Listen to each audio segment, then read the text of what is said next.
नमस्कार, स्वागत है आप सभी का। मैं हूं आपके साथ रिशु त्यागी की थी। इसी मामले में आरोपी पीड़िता के परिवार पर राजीनामा के लिए लगातार दबाव बना रहा था। इसके लिए एक पंचायत भी हुई जिसमें पीड़िता के भाई ने घटना का विरोध किया तो आरोपियों ने वहीं पर उसकी पीट पीट कर हत्या कर दी। आरोप है कि इस दौरान पीड़िता की मां उसके बचाव में आगे आई तो आरोपियों ने उसे पहले निर्वस्त्र किया और फिर उसी हालत में उसे गांव में घुमा दिया। इस घटना को लेकर दोनों पक्षों में तनाव की स्थिति बनी हुई है। मामले की गंभीरता को देखते हुए गांव में भारी संख्या में पुलिस बल तैनात किया गया है। पुलिस की अलग अलग टीमें मामले की जांच कर रही हैं। पुलिस ने 9 आरोपियों के खिलाफ नामजद हत्या का प्रकरण दर्ज कर कार्रवाई करते हुए 6 आरोपियों को गिरफ्तार कर लिया है।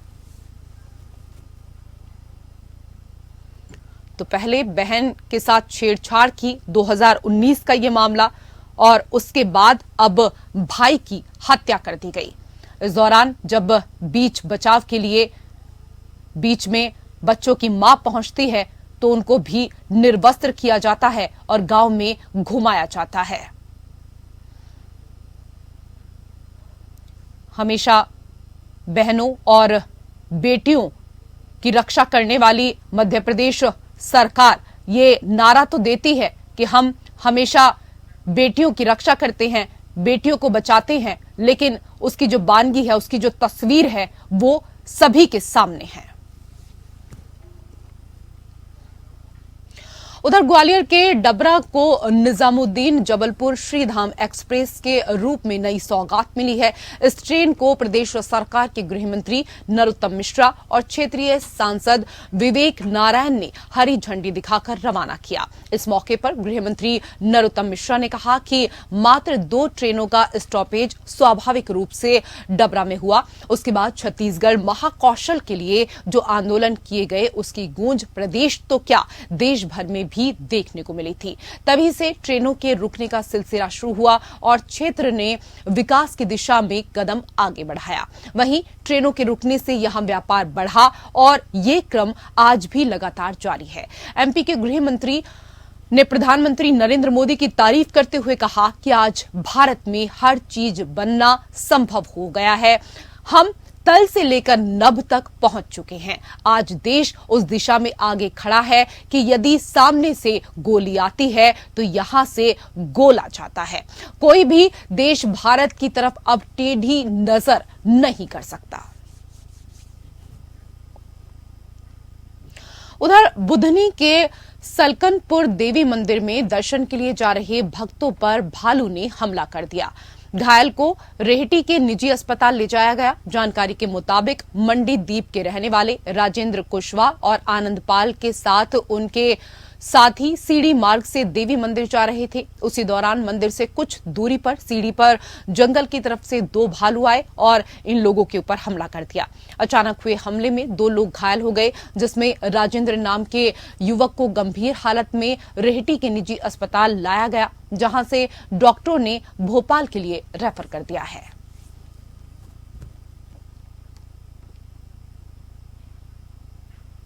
और अब बात बोकारो की करेंगे। बोकारो के डुमरी विधानसभा उपचुनाव को लेकर INDIA गठबंधन के तहत जेएमएम प्रत्याशी बेबी देवी के प्रचार प्रसार को लेकर गठबंधन ने पूरी ताकत लगा दी है। मुख्यमंत्री हेमंत सोरेन ने खुद प्रचार प्रसार की कमान संभाल ली है। इसको लेकर झारखंड के मुख्यमंत्री हेमंत सोरेन रांची से बोकारो के तेलो पहुंचे, जहां बेबी देवी के पक्ष में प्रचार प्रसार के साथ लोगों से वोट मांगे गए। बोकारो के चंद्रपुरा प्रखंड के तेलो में चुनावी सभा को संबोधित करते हुए सीएम ने विपक्ष को आड़े हाथों लेते हुए कहा कि आज चूल्हा प्रमुख सम्मेलन हो रहा है, लेकिन उन्हें महंगाई भी देखनी चाहिए। झारखंड में जब से हमारी सरकार बनी है तब से विपक्ष सरकार को गिराने में लगा हुआ है। कभी विधायक की खरीद फरोख्त का मामला आता है, फिर ईडी और सीबीआई को लेकर सरकार को अस्थिर करने का मामला। उन्होंने कैग की रिपोर्ट का हवाला देते हुए मंच से कहा कि आयुष्मान भारत में अरबों का घोटाला हुआ है, लेकिन जनता सब देख रही है और 2024 में केंद्र में गठबंधन की सरकार आएगी। विशेषकर महिलाओं से मेरा प्रार्थना होगा, एक चूल्हा प्रमुख के नाम पर जो लिफाफा मिल रहा है आप लोगों को, लिफाफा रख लीजिए, लेकिन वोट दीजिएगा सिर्फ बेबी देवी जी को तीर धनुष का। कम से कम इन बेईमानों का जो भरा हुआ बोरा है उसका कुछ हिस्सा तो आपको आ जाए लिफाफा के माध्यम से। नहीं तो ये लोग बुखार देने वाला लोग नहीं है, ये लोग बुखार भी बेचता है। कोरोना में किस तरीके से इन लोगों ने देश को बेवकूफ बनाया, किस तरीके से आज आयुष्मान भारत के नाम पर ठगी हो रही है। उधर रोहतास के कोचस के सामुदायिक स्वास्थ्य केंद्र के परिसर में बन रहे आइसोलेशन वार्ड के निर्माण कार्यों को लेकर लोगों ने हंगामा कर बंद करवा दिया। घटिया सामग्री का इस्तेमाल करने को लेकर लोगों ने हंगामा किया। इस दौरान अधिकारियों ने स्थानीय लोगों से बात की। दरअसल लाखों की लागत से कोचस सीएचसी परिसर में आइसोलेशन वार्ड का निर्माण करवाया जा रहा है। इसमें प्रयोग होने वाले घटिया क्वालिटी सामग्री के इस्तेमाल को लेकर स्थानीय लोग दरअसल विरोध कर रहे हैं। ठेकेदार के द्वारा इस दौरान बोर्ड भी यहां पर नहीं लगाया गया है, जिसको देखते हुए लोगों ने ठेकेदार और अधिकारियों से बात कर काम को रुकवा दिया।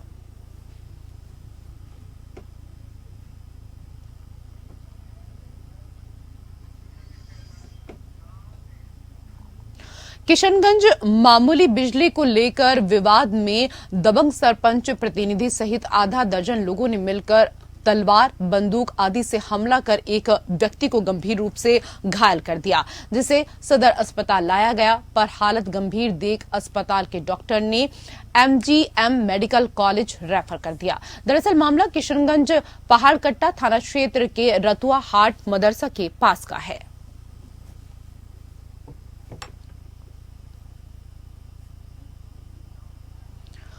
उधर नवी मुंबई के पनवेल में महाराष्ट्र नवनिर्माण सेना ने मुंबई गोवा हाईवे को लेकर जागर पदयात्रा शुरू की है। ये यात्रा मनसे के युवा नेता अमित ठाकरे के नेतृत्व में शुरू की गई है, जो सरकार को जगाने के लिए 16 किलोमीटर की पदयात्रा होगी। यात्रा शुरू होने से पहले मनसे नेता अमित ठाकरे ने शिव मंदिर में दर्शन किए। दरअसल मुंबई गोवा हाईवे का काम पिछले 17 साल से रुका हुआ है। इसको लेकर कुछ मनसे नेताओं का कहना है कि अभी तक हाईवे का निर्माण में जो काम हुआ है उसमें भी घटिया सामग्री का प्रयोग किया गया है। वहीं पदयात्रा में मनसे के कई नेता और कार्यकर्ता शामिल हुए।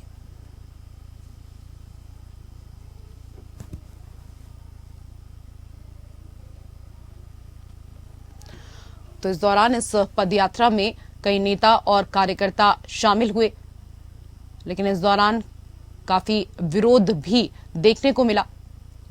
नवी मुंबई के पनवेल में महाराष्ट्र नवनिर्माण सेना ने मुंबई गोवा हाईवे को लेकर पदयात्रा शुरू की।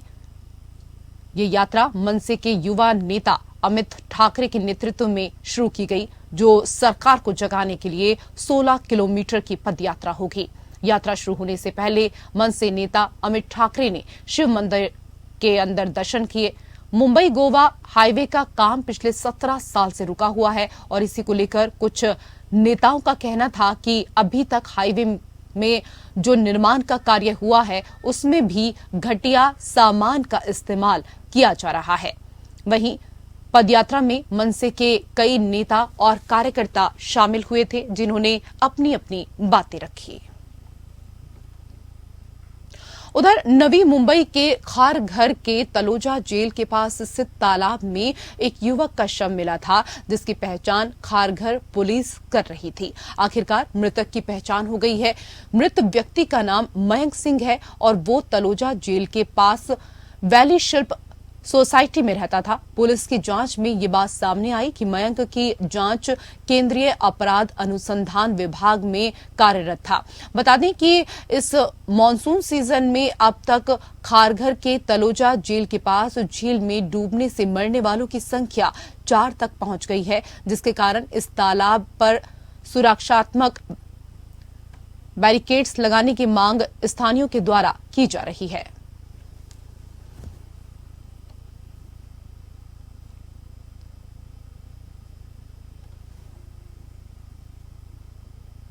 मुख्यमंत्री भूपेश बघेल बलौदा बाजार के दौरे से पहले बीजेपी को घेरते हुए नजर आए। इस दौरान हेलीपैड पर पत्रकारों से चर्चा करते हुए उन्होंने कहा कि ईडी, सीबीआई ये बीजेपी के विचारों पर काम कर रही है। जो छापेमारी की कार्रवाई हो रही है ये पूर्ण रूप से राजनीति से प्रेरित है। सीएम ने कहा कि भारतीय जनता पार्टी के प्रदेश प्रभारी ओम माथुर ने सरगुजा में आने वाले 2 महीनों में देखने वाला जो बयान दिया उसका सीधा अर्थ यही है कि भारतीय जनता पार्टी प्रत्यक्ष रूप से कांग्रेस से चुनाव नहीं लड़ पा रही है। वो ईडी, सीबीआई को आगे कर चुनाव लड़ने वाली है। मुख्यमंत्री ने कहा कि रमन सिंह का कोई कारोबार नहीं है, उसके बाद भी उनकी संपत्ति 10 वर्षों में 18 गुना हो चुकी है और जनता को इसका जवाब मांगने का अधिकार है। उधर रायपुर में भारतीय जनता पार्टी के प्रदेश प्रवक्ता अनुराग सिंह देव ने छत्तीसगढ़ कांग्रेस पर जमकर निशाना साधा। इस दौरान अनुराग सिंह देव ने कहा कि प्रभारी कुमारी शैलजा एक महिला होते हुए भी कांग्रेस के घोषणा पत्र में शराबबंदी लागू करने की घोषणा को नकार रही हैं। शैलजा का कहना है कि छत्तीसगढ़ में शराबबंदी की जरूरत नहीं है। पिछले घोषणा पत्र के जनक उप मुख्यमंत्री टीएस सिंहदेव ने घोषणा पत्र पर अमल नहीं होने पर हाथ खड़े कर दिए। लिहाजा इस बार जनता को झांसा देने का ठेका उन मोहम्मद अकबर को दिया गया है जिन्होंने उस घोषणा पत्र को नहीं पढ़ा है जो उनकी सरकार ने जस का तस अंगीकार किया है।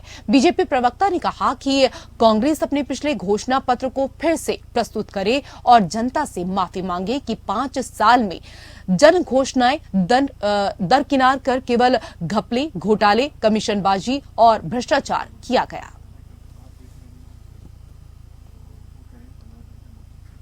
उधर छत्तीसगढ़ प्रदेश में जहां विधानसभा चुनाव का शंखनाद हो गया है, ऐसे में भारतीय जनता पार्टी अपनी खोई हुई सत्ता वापस लाने के लिए हर एक स्तर पर मजबूती के साथ कार्य कर रही है। इसी बीच कोरिया पहुंचे बीजेपी प्रदेश प्रभारी ओम माथुर ने बीजेपी पदाधिकारी और कार्यकर्ताओं में जोश भरने का काम किया।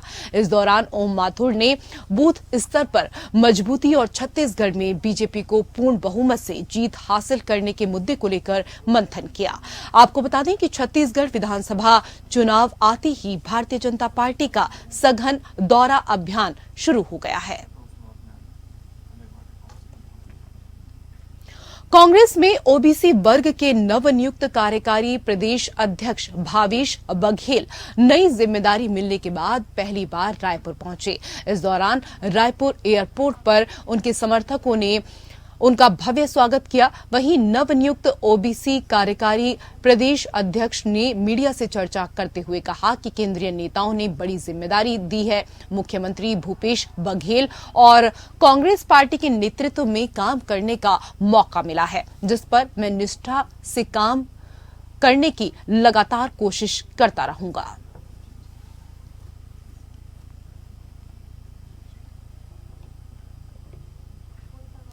उधर रायपुर में मरीन ड्राइव तेलीबांधा से वॉकथॉन का आयोजन किया गया। ये आयोजन राज्य में होने वाले आगामी विधानसभा चुनावों के दौरान मतदाताओं को मतदान के लिए जागरूक करने के उद्देश्य से किया गया। इस दौरान 18 वर्ष या उससे अधिक उम्र के सभी लोगों के नाम मतदाता लिस्ट में शामिल करने को लेकर प्रेरित किया गया। दौड़ेगा रायपुर, वोट करेगा रायपुर के उद्देश्य से आयोजित इस वॉकथॉन में शहर के युवा, महिलाएं, वरिष्ठ नागरिक, दिव्यांगजन, तृतीय लिंग समुदाय के लोग समेत कई लोग मौजूद रहे। ये वॉकथॉन सुबह तेलीबांधा तालाब स्थित मरीन ड्राइव से शुरू हुआ, जो घड़ी चौक कलेक्ट्रेट होते हुए वापस मरीन ड्राइव पर समाप्त हो गया।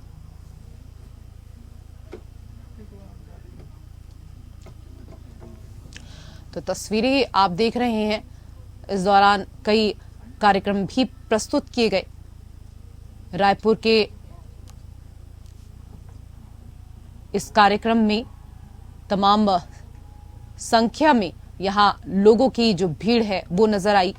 दौड़ेगा रायपुर, वोट करेगा रायपुर के उद्देश्य से आयोजित इस वॉकथॉन में शहर के युवा, महिलाएं, वरिष्ठ नागरिक, दिव्यांगजन, तृतीय लिंग समुदाय के लोग समेत कई लोग पहुंचे हुए थे। ये वॉकथॉन सुबह तेली बांधा तालाब स्थित मरीन ड्राइव से शुरू हुआ, जो घड़ी चौक कलेक्ट्रेट होते हुए वापस मरीन ड्राइव पर समाप्त हुआ। वॉकथॉन की शुरुआत पर निर्वाचन आयोग के सदस्यों ने बोर्ड पर हस्ताक्षर कर लोगों को मतदान के लिए संदेश लिखे और आगामी चुनाव में मत अधिकार का उपयोग करने की अपील भी की। वहीं इस मौके पर भारत निर्वाचन आयोग के मुख्य निर्वाचन आयुक्त राजीव कुमार के साथ आयुक्त अनूप चंद्र पांडे समेत कई अधिकारी पहुंचे हुए थे।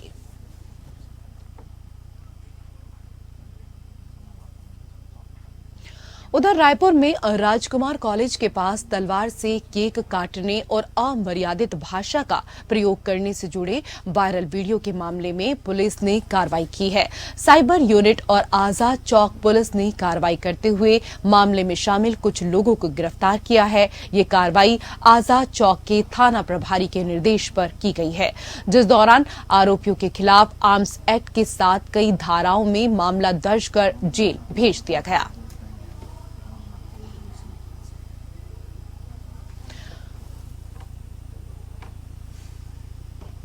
तो इन सभी को हिरासत में लिया गया और उसके बाद जेल भेज दिया गया है। आपको बता दें कि रायपुर में राजकुमार कॉलेज का ये पूरा मामला, जहां पर राजकुमार कॉलेज के पास तलवार से केक काटने और इसके साथ ही अमर्यादित भाषा का इस्तेमाल करने से जुड़े वायरल वीडियो के मामले में पुलिस ने अब कार्रवाई की है।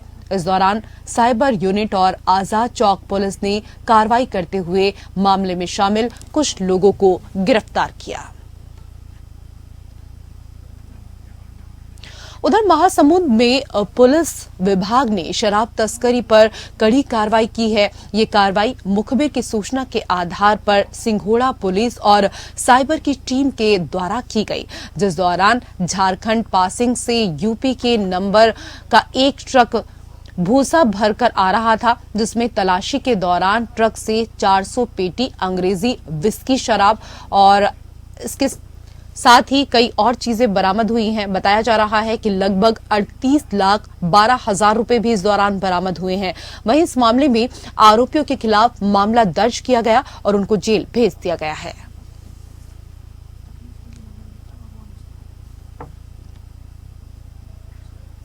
उधर राज्यसभा सदस्य संजीव अरोड़ा ने लुधियाना के माछीवाड़ा खाम में लगाए जा रहे जंगल का उद्घाटन किया। ये जंगल कई एकड़ में लगाया जाएगा, जिसकी राज्यसभा सदस्य ने अपने कोटे से हल्का समराला में बनवाने को लेकर 30 लाख की ग्रांट दी है, जिससे हल्का में कम्युनिटी सेंटर बनाया जाएगा।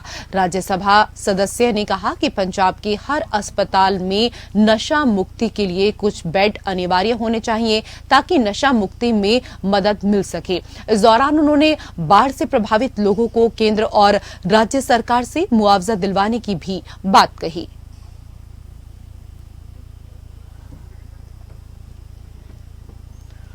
तो कम्युनिटी सेंटर जल्द ही बनेगा और कई एकड़ जमीन में ये बनाया जाएगा। राज्यसभा सदस्य संजीव अरोड़ा ने लुधियाना के माछीवाड़ा खाम में लगाए जा रहे जंगल का इस दौरान उद्घाटन किया है और ये जंगल करीब 14 एकड़ में लगाया जाएगा, जिसके राज्यसभा सदस्य ने अपने कोटे से हल्का समराला में बनवाने को लेकर 30 लाख की ग्रांट दी है, जिससे हल्का में कम्युनिटी सेंटर बनाया जाएगा। राज्यसभा सदस्य ने कहा कि पंजाब के हर अस्पताल में नशा मुक्ति के लिए कुछ बेड अनिवार्य होने चाहिए, ताकि नशा मुक्ति में मदद मिल सके। राज्य से जुड़ी हुई खबरों में मेरे साथ फिलहाल इतना ही। नमस्कार।